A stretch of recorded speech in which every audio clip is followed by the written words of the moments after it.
If you faced an extremely challenging set of life events and as a result you feel like a failure, you feel isolated, and on top of that you're blaming yourself for not being able to rise to the occasion, for being lazy, watch this video until the end because it might help you to feel normal again. I really hope that after watching this video you'll be able to put an end to the depressive state of mind you are currently in. I can definitely relate to what it feels like to feel isolated, lonely, rejected, and just stuck. It all began several years back. First, one of my closest friends scammed me.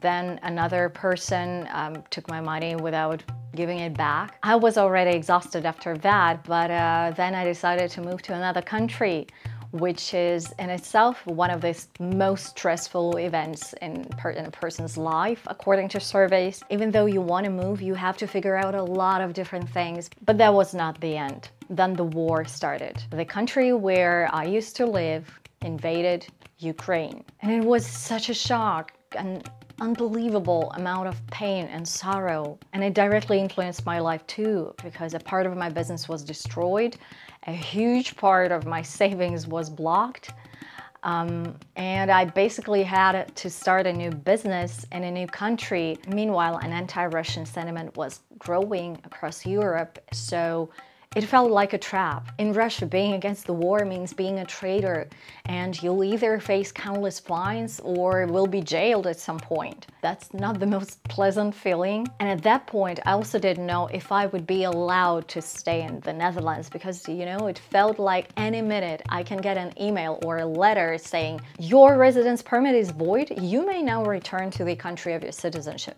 And at the same time, I needed to be a leader. I needed to support my family, my business, and I just couldn't. Everything felt so pointless. I was out of options and I had no control over my life whatsoever. And you may currently be in a different position, but you know, this feeling is the same. You can be stuck at a job you hate, but because you're a single mother, you cannot afford yourself to run the risk of changing it. Or another trap, you may have a partner with whom you don't feel valued and appreciated and who also engages in destructive behavior. Or you have a nice job, but you're not passionate about it anymore and you would love to change it, but you have a lot of debt and you need to pay it off. Either way, you feel trapped. Everyone just moves forward and continues with their lives, but you feel stuck and left behind. You feel like you don't have control over this situation, so all you do is wait for something or someone external to change it. And on top of that, there will be people who criticize you because of what you feel. They will devalue your feelings and just tell you that a lot of people are going through much worse times, so how can you be unhappy? Which will only make you feel worse.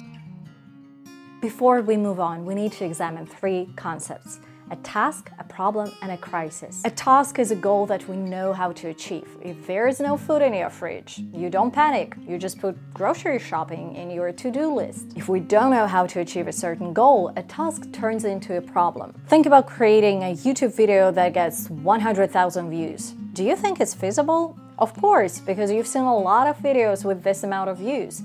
But do you really know how to do it step by step? Probably not. So as soon as you need to do it, your fearful mind awakens. What if I can't achieve this high standard? What if my video only gets 5 views? I'll be disappointed for the rest of my life. However, when a problem doesn't have a solution and at the same time you don't have the resource, it becomes a crisis. You feel incapable of doing something meaningful that would dramatically influence the result. You see no light at the end of the tunnel. So how do you get out of that state of mind? I'm a big believer that the key to resolving a problem or a crisis is asking the right questions. Because first, our brain loves questions, and second, questions change the perspective, the locus control, from emotions to rationalizing. So the first question you can ask yourself is this threatening my life for real? Where are you now? What is going on? What are you doing? What really happened? Next, does it happen for the first time or did it happen before? If it happened before, did it kill you? Next, what are the ways of resolving this situation? Even if you don't believe it, try to create an array of possible solutions. And the last one, what could you possibly do that is in your power to influence this situation or prevent a similar situation from happening in the future? Remember that no one will benefit from you blaming yourself for what happened. And the next thing I suggest you to try is adding resource.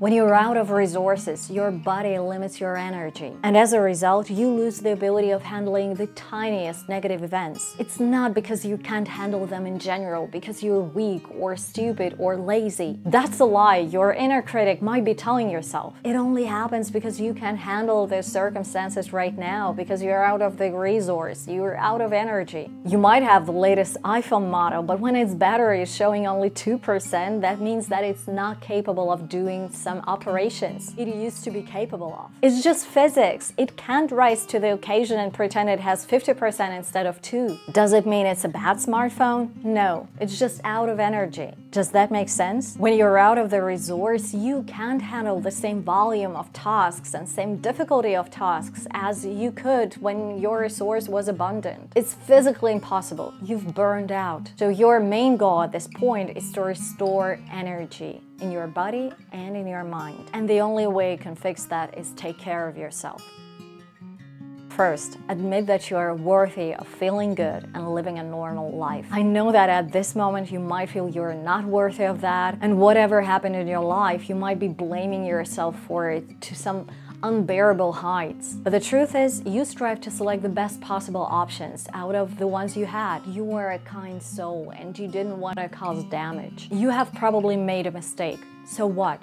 Everybody makes mistakes. Next, practice good information hygiene. You might want to look at what information you consume, what are the media, and is there anything toxic about it. You might also want to reevaluate the people you're surrounded by, and for some time being, just surround yourself with people who don't judge you, who understand you, and who are able to support you. 3. Add routines. When you're in a survival mode, it's extremely important to have something to hold on to. You definitely have something that makes you feel safe and at home, so do it. Whether it's lighting up candles in the evening, or preparing breakfast, or reading a good book. That can be anything. Food, entertainment, places, movies or series you watched as a kid. There are several benefits in this approach. When you remember something good that happened to you, you start feeling good too. Help other people. It's interesting that even though you're out of the resource, probably the best thing you can do in this situation is help other people. You might feel like you're the only one person in this world who's facing this problem right now, whereas you're not. Surprisingly, providing love, care, and support to people who face the same level of stress or probably the same situation will make you feel like you're restoring your level of energy and taking care of yourself. So that was it. And now I would love to hear from you. If you overcame this feeling of a dead end at some point of your life, please share what helped you. And I don't usually ask for this, but I would really appreciate some words of support to people who are going through the same condition right now. Thank you for watching, and see you next week.